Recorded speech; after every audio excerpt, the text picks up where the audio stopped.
اعوذ باللہ من الشیطان الرجیم بسم اللہ الرحمن الرحیم رب اشرح لی صدری ویسر لی امری واحلل عقدۃ من لسانی یفقہوا قولی۔ ہم سٹارٹ کریں گے سورۃ الکہف۔ کہف غار کو کہتے ہیں، اور اس سورت میں چونکہ غار والوں کا واقعہ بیان کیا گیا اس لیے اسے الکہف کہتے ہیں۔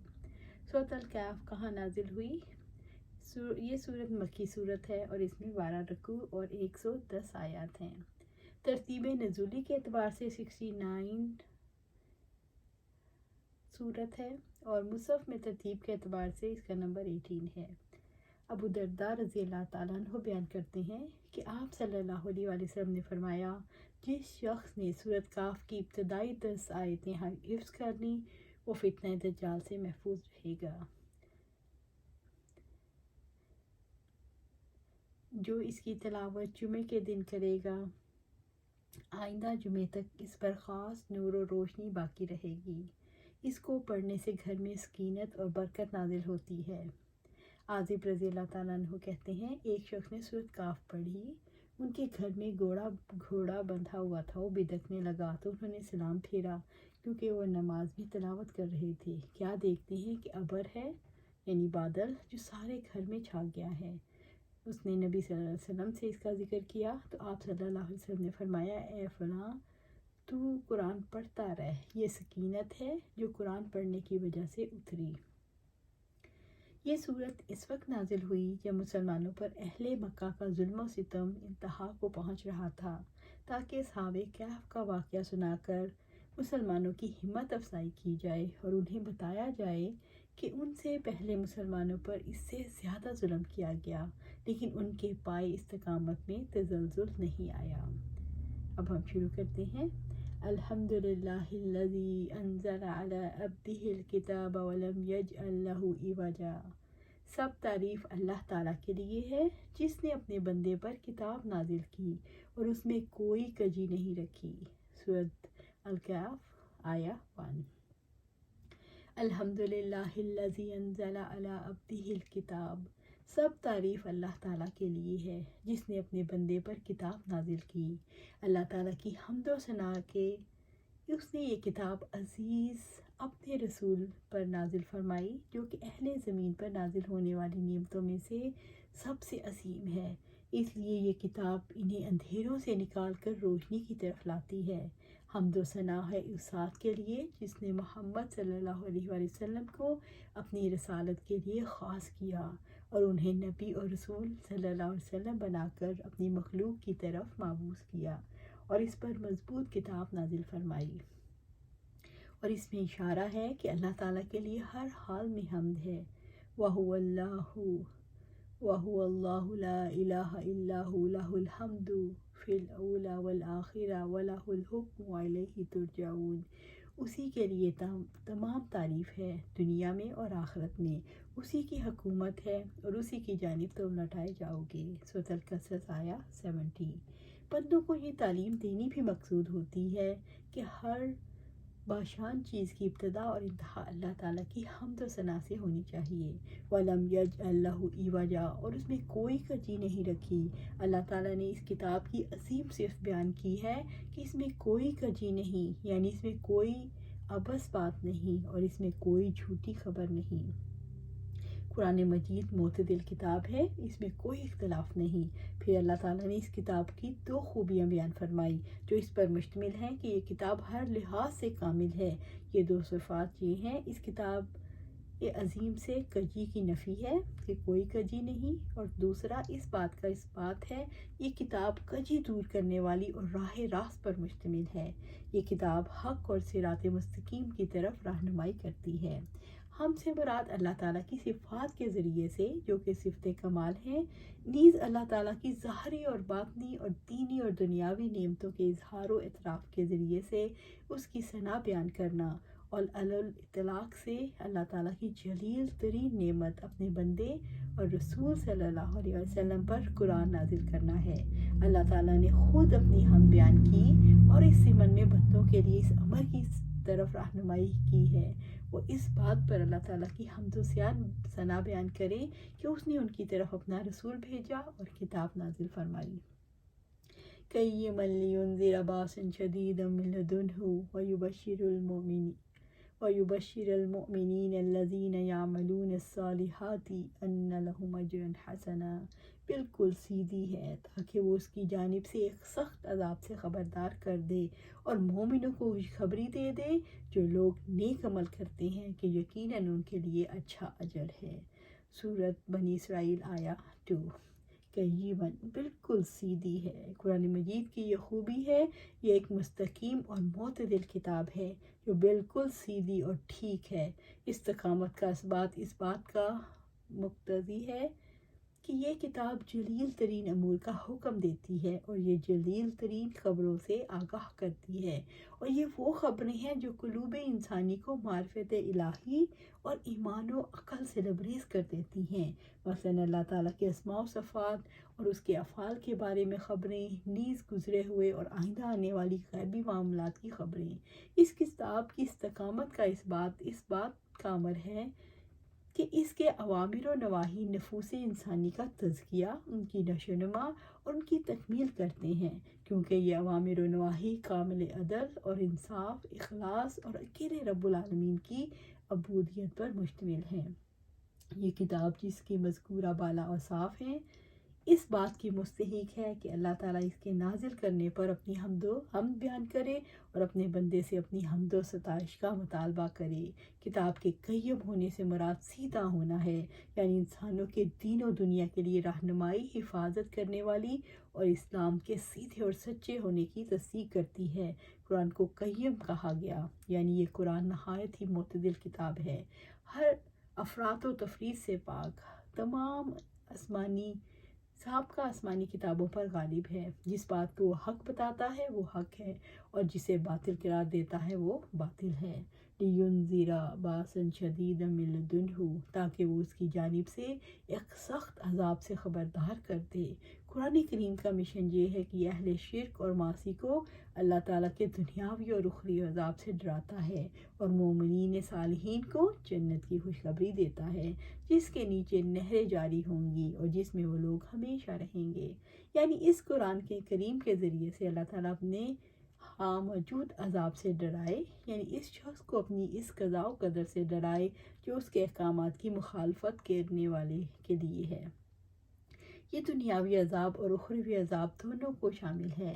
نیز یہ بھی اللہ تعالیٰ کی نعمت ہے کہ اس نے اپنے بندوں کو خوف دلایا ہے اور ان کو اس امور سے ڈرایا ہے جو ان کے لیے نقصان اور ہلاکت کا باعث ہیں، جیسا کہ جب اللہ تعالیٰ نے قرآن میں آگ کا وصف بیان کیا تو فرمایا، یہ وہ چیز ہے جس سے اللہ تعالیٰ اپنے بندوں کو ڈراتا ہے، اے میرے بندو پھر مجھ سے ہی ڈرو۔ الزمر، سورۃ الزمر آیا 16۔ بس یہ بھی اللہ تعالیٰ کی رحمت ہے کہ اس نے اب لوگوں کے لیے سخت سزائیں مقرر کر رکھی ہیں جو اس کے احکام کی خلاف ورزی کرتے ہیں۔ ان سزاؤں کو ان کے سامنے بیان کر دیا اور ان اسباب کو بھی واضح کر دیا جو سزاؤں کے موجب ہیں۔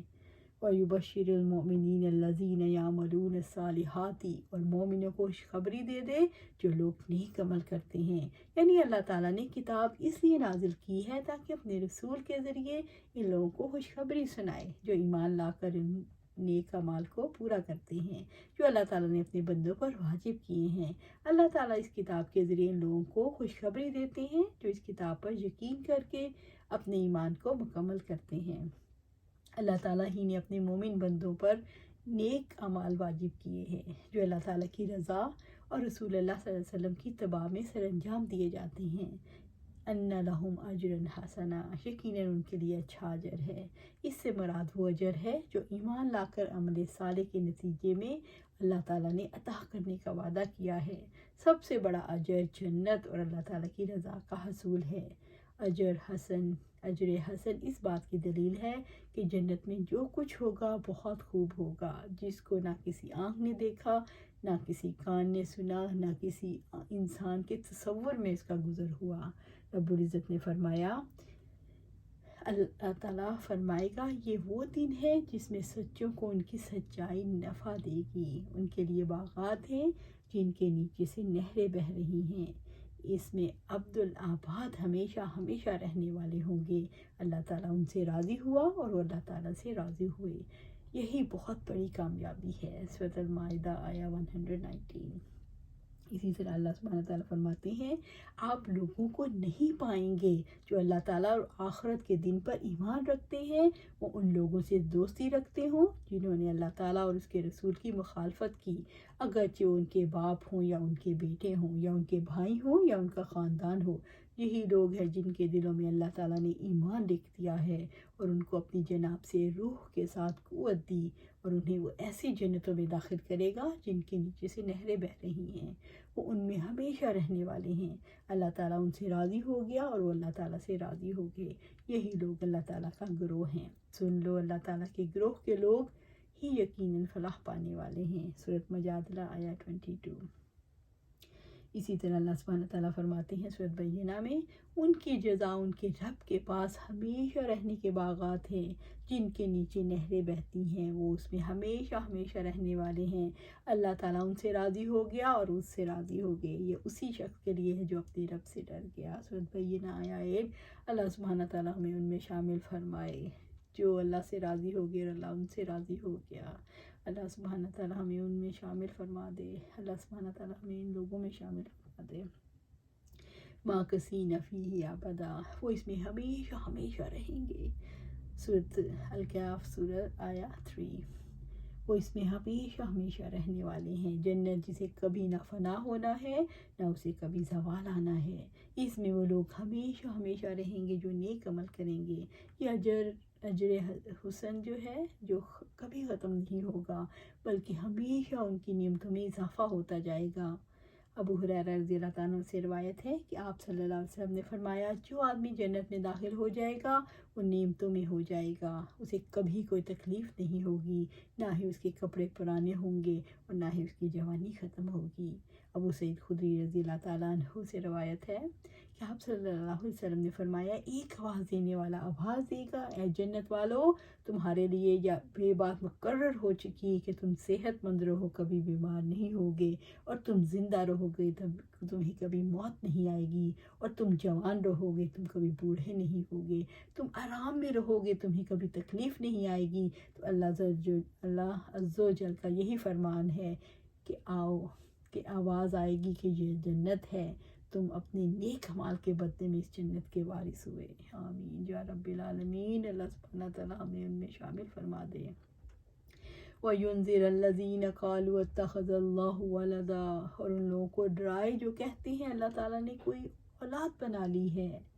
سورۃ الکہف آیا 4۔ اور ان لوگوں کو ڈرائے جو کہتے ہیں کہ اللہ نے کوئی اولاد بنا لی ہے، یعنی یہود و نصارہ اور مشرکوں کو ڈراؤ جو یہ کہتے ہیں کہ اللہ تعالیٰ نے اولاد بنائی۔ یہ 3 طرح کے گروہ تھے۔ مشرک جو کہتے تھے فرشتے اللہ کی بیٹیاں ہیں، یہود جو کہتے تھے عزیر علیہ السلام اللہ کے بیٹے ہیں، عیسائی جو کہتے ہیں مسیح اللہ کے بیٹے ہیں۔ دنیا میں کسی میں انسان کی گمراہی کا سبب یہ ہے کہ انسان ایک اللہ تعالیٰ کے علاوہ دوسروں کو اپنا سہارا بنا لے۔ اس کی ایک بری صورت اللہ تعالیٰ کی اولاد بنانا ہے۔ مشرک کسی علم یا یقین کے بنا پر اللہ تعالیٰ کی اولاد نہیں بناتے بلکہ محض گمان اور خواہشات نفس کی پیروی کرتے ہیں۔ مَا لَهُم بِهِ مِنْ عِلْمٍ وَلَا لِآبَائِهِمْ كَبُرَتْ كَلِمَةً تَخْرُجُ مِنْ أَفْوَاهِهِمْ إِنْ يَقُولُونَ إِلَّا كَذِبًا، اور انہیں اس بات کا علم نہیں اور نہ ہی ان کے باپ دادا کو، بہت بڑی بات ہے جو ان کے منہ سے نکلتی ہے، وہ صرف جھوٹ ہی کہتے ہیں۔ سورۃ الکہف آیا 5۔ مَا لَهُم بِهِ مِنْ عِلْمٍ وَلَا لِآبَائِهِمْ، انہیں اس بات کا کوئی علم نہیں اور نہ ہی ان کے باپ دادا کو۔ اللہ تعالیٰ نے واضح فرمایا ہے کہ ان کے اقوال علم کی بنیاد پر نہیں بلکہ گمان اور خواہشات نفس کی بنیاد پر ہیں، اور ان کے آباء و اجداد علم کے بغیر، دلیل کے بغیر محض جھوٹ اور اللہ تعالیٰ پر افتراء پردازی کرتے ہیں۔ یہ مشرکوں کی جانب سے بہت بڑا الزام ہے، اور اس سے بڑھ کر بری بات کس کی ہو سکتی ہے جو اللہ تعالیٰ کی طرف اولاد منسوب کرے۔ رب العزت نے فرمایا اور اس سے بڑا ظالم اور کون ہوگا جو اللہ تعالیٰ پر جھوٹ باندھے اور یہ اس کی آیات کو جھٹلائے، ظالم یقیناً کامیاب نہیں ہوتے۔ سورۃ الانعام آیا 21۔ اللہ تعالیٰ کی طرف اولاد منسوب کرنا دراصل اس کی ذات میں نقص اور اس کی الوہیت اور ربوبیت میں غیر اللہ کو شریک کرنا ہے۔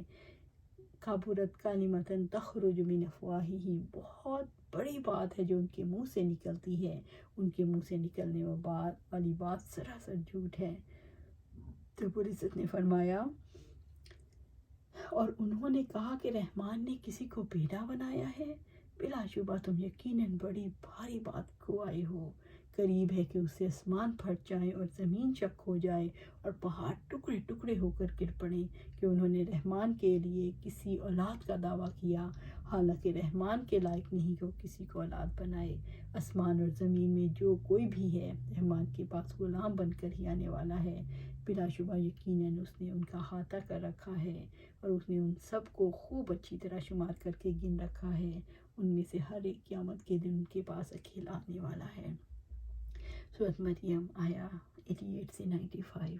ان یقولون الا کذبا، اور وہ صرف جھوٹ ہی کہتے ہیں، اس جھوٹ میں سچ کا شائبہ بھی نہیں۔ عبداللہ بن مسعود رضی اللہ تعالیٰ عنہ سے روایت ہے کہ آپ صلی اللہ علیہ وسلم سے پوچھا اللہ تعالیٰ کے نزدیک کون سا گناہ سب سے بڑا ہے؟ فرمایا تم اللہ تعالیٰ کے ساتھ کسی کو برابر ٹھہراؤ، حالانکہ اللہ تعالیٰ نے تمہیں پیدا کیا ہے۔ میں نے عرض کیا یہ تو واقعی سب سے بڑا گناہ ہے، پھر اس کے بعد کون سا گناہ ہے؟ تو آپ نے فرمایا تم اپنی اولاد کو اس خوف سے مار ڈالو کہ وہ تمہارے ساتھ کھائیں گے۔ میں نے پوچھا اس کے بعد؟ فرمایا تم اپنے پڑوسی کی عورت کے ساتھ زنا کرو۔ غور کیجیے اللہ تعالیٰ نے کس طرح بتدریج ان کے قول کا ابطال کیا اور کم تر باطل چیز سے زیادہ باطل چیز کی طرف انتقال کیا۔ چنانچہ پہلے مرحلے میں اللہ نے خبر دی ما لہم بہ من علم ولا لآبائہم، اور اس میں کوئی شک نہیں کہ علم اللہ تعالیٰ کی طرف کوئی بات منسوب کرنا ممنوع اور باطل ہے۔ پھر دوسرے مرحلے میں فرمایا یہ انتہائی قبیح قول ہے، فرمایا کبرت کلمۃ تخرج من افواہہم۔ پھر تیسرے مرتبے میں فرمایا یہ محض جھوٹ ہے جو صدق کے منافی ہے۔ اللہ سبحانہ تعالیٰ سے دعا ہے کہ ہم اپنی زندگیاں قرآن و سنت کے مطابق گزاریں، اللہ سبحانہ تعالیٰ ہمیں اس پر استقامت عطا فرمائے، آمین یا رب العالمین۔